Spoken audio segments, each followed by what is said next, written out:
Yo, partnership alert, partnership alert, partnership alert. Living Corporate has a partnership with LinkedIn Learning, an American massive open online course provider that provides video courses taught by industry experts across a wide array of subjects. Now, the partnership is because Living Corporate has courses on LinkedIn Learning focused on diversity, equity, and inclusion for leaders, career professionals, and anyone really looking to upskill themselves and be better allies. So make sure you check out our courses on LinkedIn Learning by clicking the link in the show notes. And let's just say you don't want to do that. When you go to LinkedIn Learning on LinkedIn, search Living Corporate. We'll be right there. All right? Peace.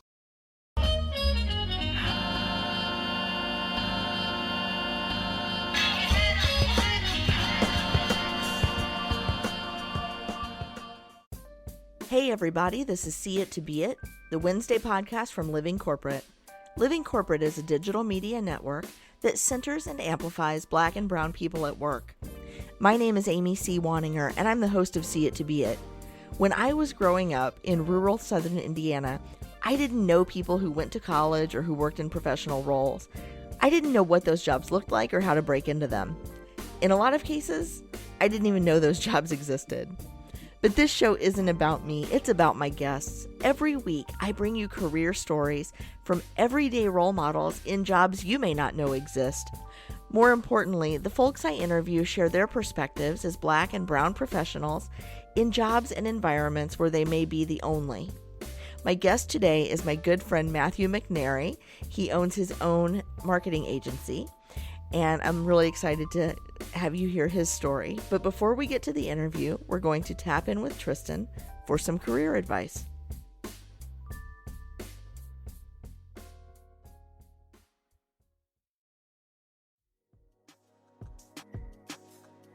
What's going on, Living Corporate fam? It's Tristan of Layfield Resume Consulting, and I've teamed up with Living Corporate to bring you all a weekly career tip. This week, let's talk about why tailoring your resume is so important. Let me tell you a quick story. When I got fired from my first job out of college in 2011, I was frantically looking for employment. I created a resume, had someone look it over, and I went to work. I sent that same resume to well over 250 employers. I probably only heard back from about 30 of them, 25 of which were like, nah fam, we're good on you. I didn't disclose that I had been fired, so I knew it wasn't because of that, but at the time I couldn't pin down the reason why. Looking back on it, I realized that it more than likely was because I was sending the same generic resume to every company, no matter what industry or role it was for. Had I known what I know today, I would have been more strategic, but we all know hindsight is 20/20. Before your resume is ever seen by human eyes, it is more than likely scanned by what the industry calls an ATS, or applicant tracking software. This software scans your resume for keywords and phrases, then assigns you a percentage. If that percentage isn't higher than the threshold set by the employer, then you're automatically thrown into the no pile, no matter how qualified you may actually be.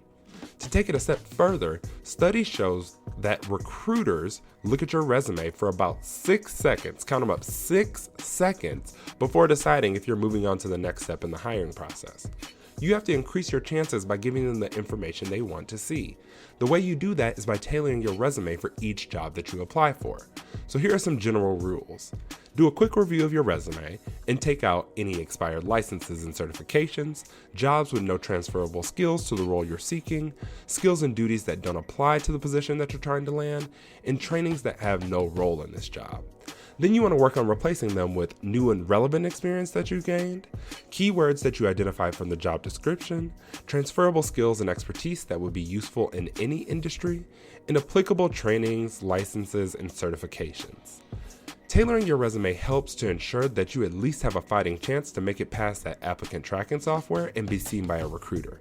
After that, you have to make sure that your resume is selling you appropriately to make it to that next step. This tip was brought to you by Tristan of Layfield Resume Consulting. Check us out on Instagram, Twitter, and Facebook at Layfield Resume, or connect with me, Tristan Layfield, on LinkedIn.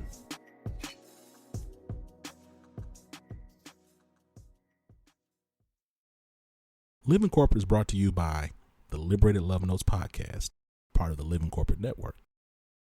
The Liberated Love Notes podcast is a starting point for integrating self and community affirmations into your daily practices.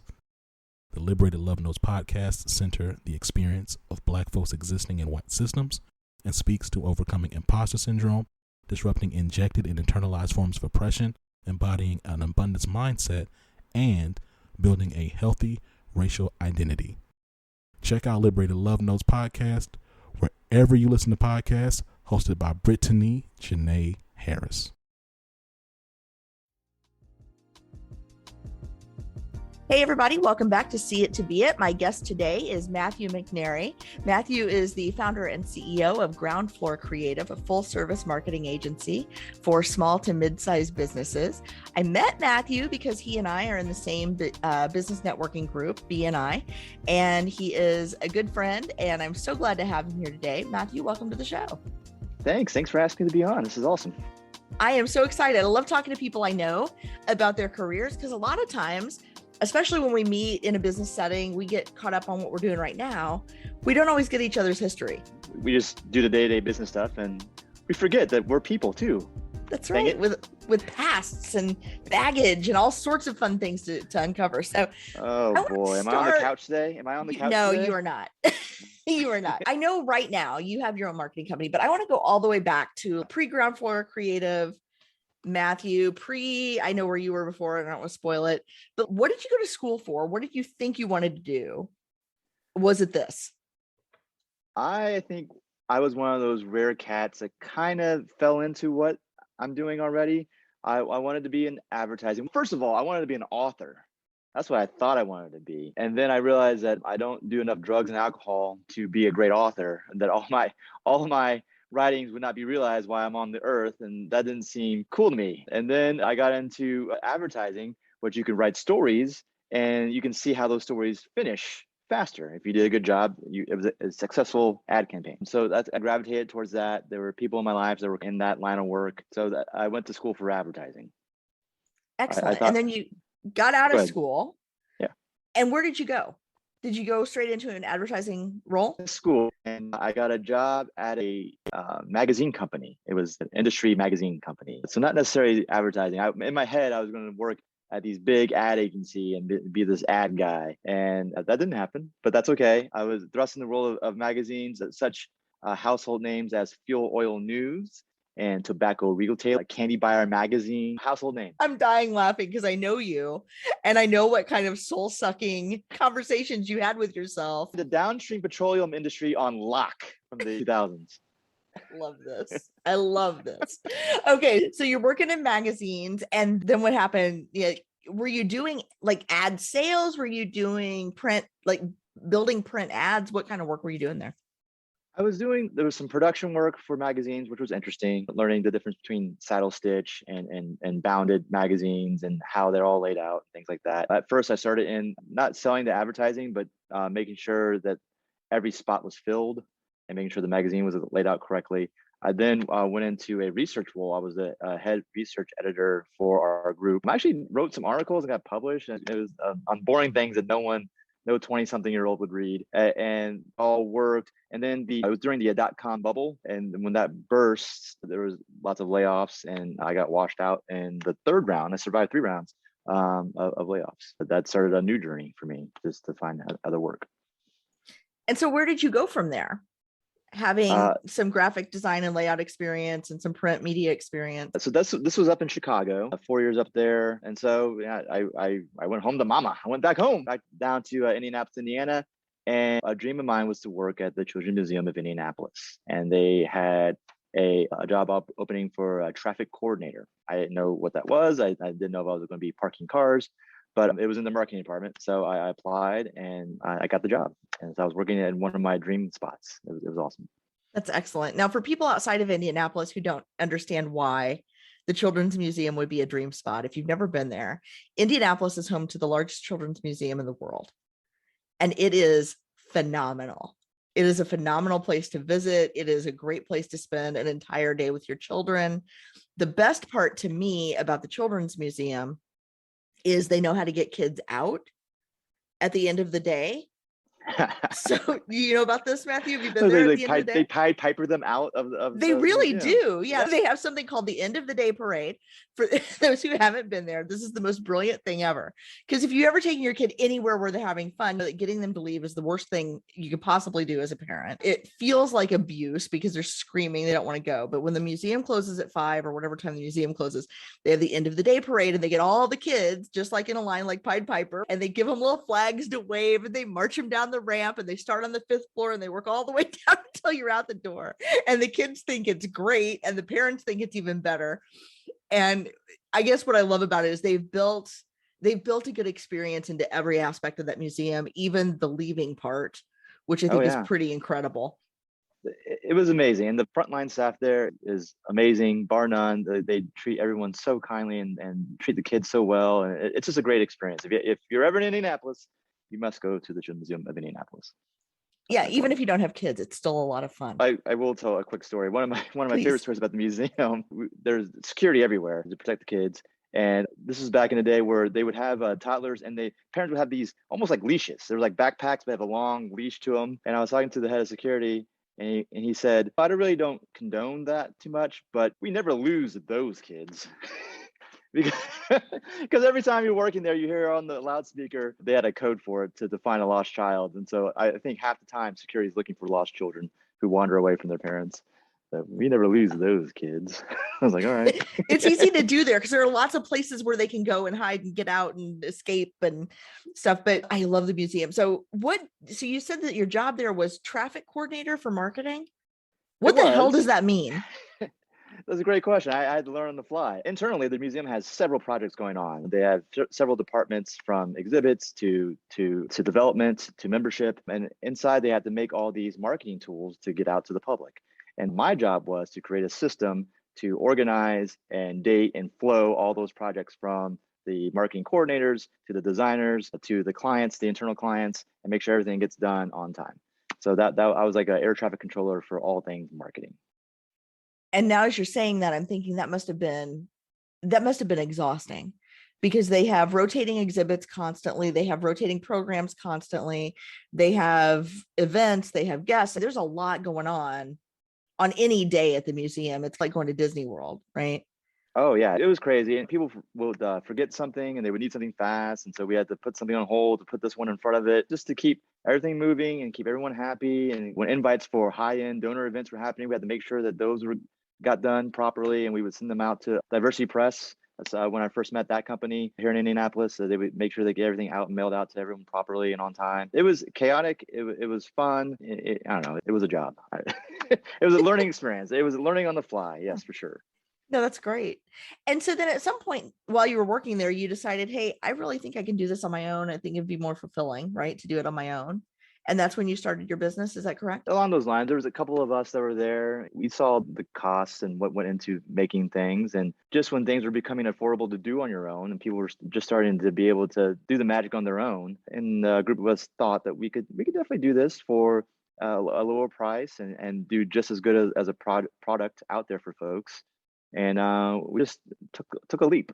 We kept our jobs and started out slow, and then finally. And a lot of people are doing that right now with the pandemic. A lot of people are saying, yeah, my job's all right, but I think it's time to move on. What for you was the scariest part of that?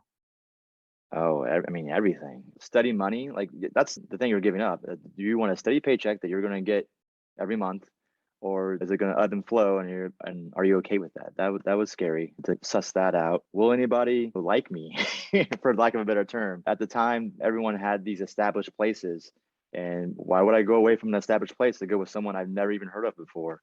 And actually, that was an issue of contention between the partners and I, that we were charging prices for not a known commodity, and so it was hard to bridge that. You work it, you get one or two people to buy in, and then you slowly layer that on top of each other, and then you let the work speak for itself eventually. And that was 2009, and here we are still. So, and I guess I didn't realize you'd been out on your own that long. Does the fear ever go away, Matthew? No, and it shouldn't. No, it really shouldn't. Like, what's going to drive you? Like, you as a solopreneur, entrepreneur, I feel, in my opinion, you always need two hands in your back pushing you somewhere. If you start resting on your laurels, you start getting, fed off the hog, that's when things go crazy. Another quick story. We started out, eventually the original partners and I went our separate ways. Nothing bad, we just had different ideas, and so we went our separate ways. I continued on, and we were primarily focused on website builds. That focus shift to video production, and I got a client, a local client, a big electronic company, and they were 80% of our business, especially in videos. And one day, poof, it was gone. And yeah, talk about, oh my gosh, I've leaned too heavily into this, and now I went from doing all right to I have nothing and starting all over from scratch. So that's a scary thing. Not to put all your eggs in one basket. And it's a life lesson just to manage that out. And so now we're more diversified in video and in web production, and you live and learn sometimes as you go about it. But it never gets unscary, and I think that's a good thing. That's great. So I'm sitting here as an entrepreneur, 4 years in, about 2.5 years out of that steady paycheck of just like being my own full time. That was not the answer I was hoping for, but I guess I don't pay you to make me feel better, so we're okay. It's one of those things that you want to be not scared anymore. Is that what I'm hearing? I want to feel like I don't have to be. Is that fair? Like, I'm okay being scared if I know I don't have to be. And maybe scared is the wrong word, but you want that feeling. Right? Oh, I can't remember the person. I'd like to give credit to where I hear this from, but that fear that you worried about, that you shut down from. Sometimes fear is good because it saves you from getting eaten, but sometimes fear is there just to tell you to stop when it's just a feeling. So you always want that feeling there. And I'll go back and maybe we'll put it in the show notes or something. But the way it was put was, when it's not something deadly, that fear that was there is always there at the best things that happen. When you go on your first date, that fear was there to ask that person out. When a child was born, on your wedding day, when you took the plunge and started your business, that fear was there. And yeah, that's the same fear that pushes you as you're going through this process. But you don't want to shut that out, because the fear is always there in good moments. And on the other side of that fear are good things. So maybe that's why I always want that fear around. No, I like that. And I think what you're describing in my mind is like the difference between roller coaster fear. It's exciting, but I don't necessarily know what's coming, versus like plane crash fear, which is very palpable and terrifying. So there's the difference, right, between those two things. The roller coaster fear I'm totally okay with, but confusing roller coaster fear with the airplane fear, I think, is where sometimes, especially as new entrepreneurs, we get stuck. Would you agree? I 100% agree. I'm going through that right now. I always do things for a while, and then I just burn it all down and start from scratch. I do that with everything I do. It's the best and worst part of my personality. And it's annoying sometimes, but on the other side, you come out a little bit better. And that's all I want to do, is be 1% better every single day. And yeah, that's what you strive for, is to push through that fear and get the goodness on the other side.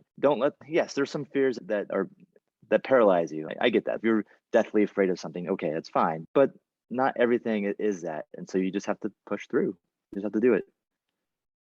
So and people like you, Amy, help people like me get through. I want to shift gears a little bit and talk about being an entrepreneur can be very lonely. Even if you have a team, even if you have partners, you don't always get your bucket filled from the people that work for you or the business partners that you have, because there's usually some tension there about delivery or how you're going to do different things. Where do you go for community? Where do you go to fill up your bucket? That's a great question. Because for a long time I was just on my own. My cousin, she started a photography company, and we would meet for lunch and we would talk.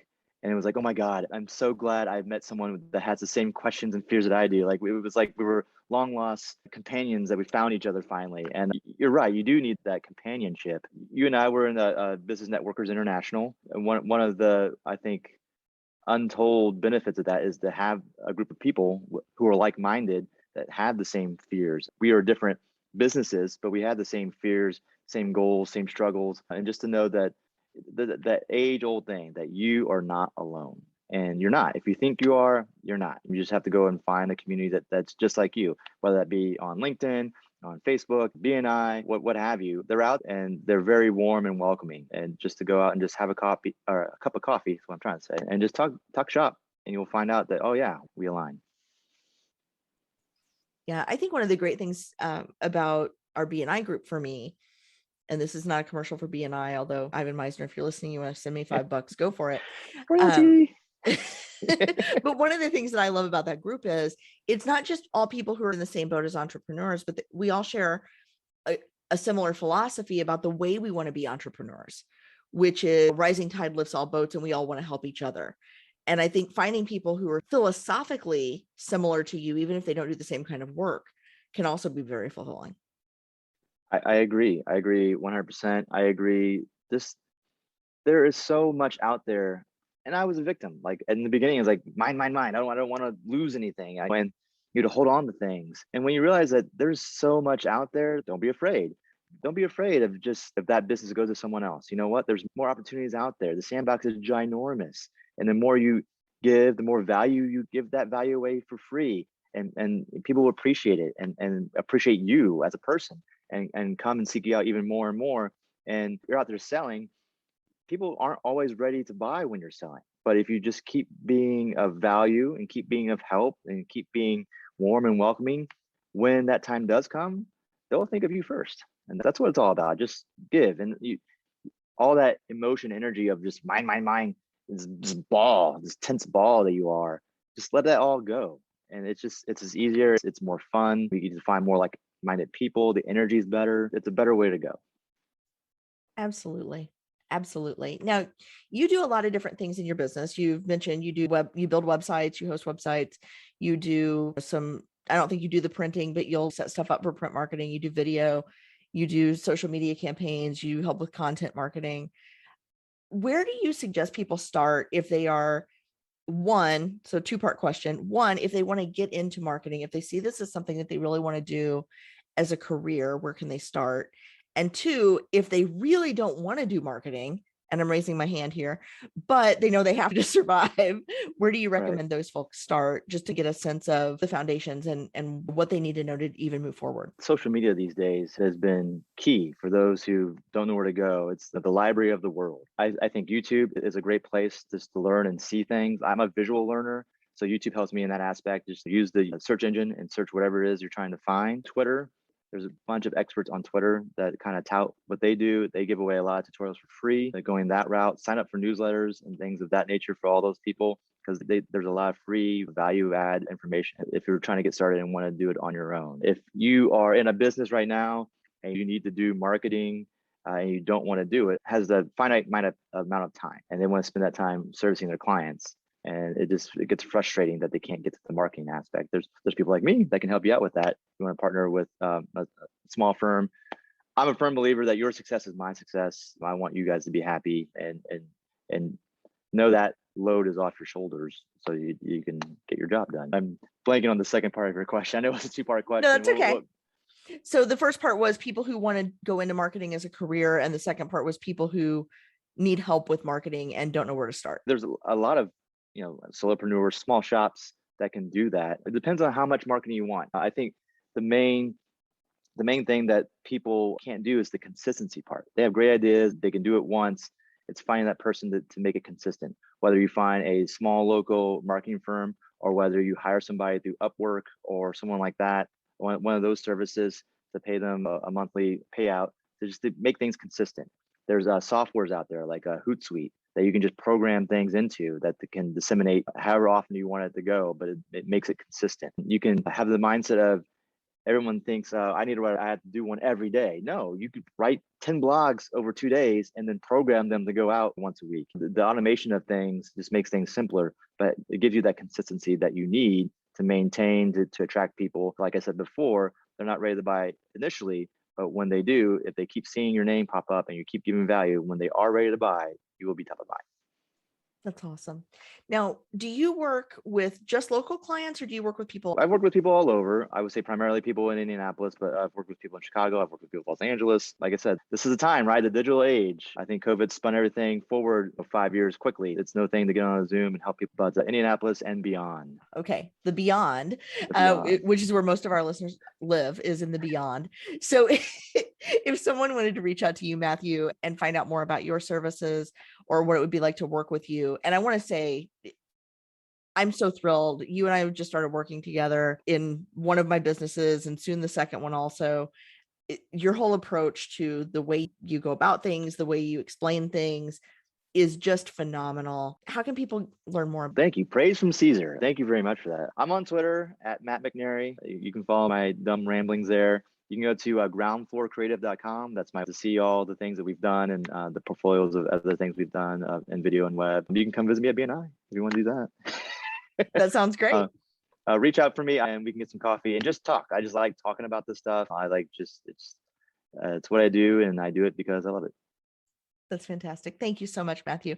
I appreciate your friendship. I appreciate you being on the show, and I appreciate the partnership that we have in business and beyond.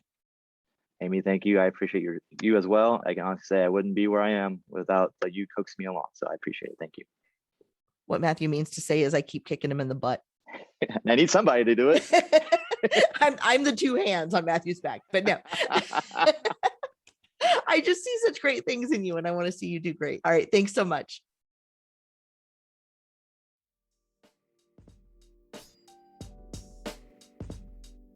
Did you love Matthew? I hope so. What I loved about this interview, like I said in the beginning, is it's always fun for me to get a little bit deeper into the career stories of people that I already know. And I hope that you enjoyed this conversation as well. If you did, please subscribe to Living Corporate and share us with your friends and colleagues. And you can really help us out by leaving us a 6-star review wherever you get your podcasts. So I know right now you're looking at the app and you're thinking, Amy, there are only 5 stars. What are you talking about? Okay, give us all those stars, but then go the next step by leaving a couple of sentences in your own words telling us what you liked about the guest or the episode. Don't forget to visit living-corporate.com to learn more about our other podcasts, videos, web shows, and more. See It to Be It is brought to you in part by Lead at Any Level, a certified woman and LGBTQ-owned business dedicated to helping organizations transform their reclusive nerds into inclusive leaders for a strong, sustainable, competitive advantage. Lead at Any Level. Leaders can be anywhere and should be everywhere. Learn more at leadatanylevel.com. That's it for this episode of See It to Be It. This is Amy C. Waninger, and I'll see you next week. Franklin for Musical Elevation. Post-production is handled by Jeremy Jackson. Got a topic suggestion? Email us at livingcorporatepodcast@gmail.com. You can find us online on Twitter, Facebook, Instagram, and living-corporate.com. Thanks for listening. Stay tuned.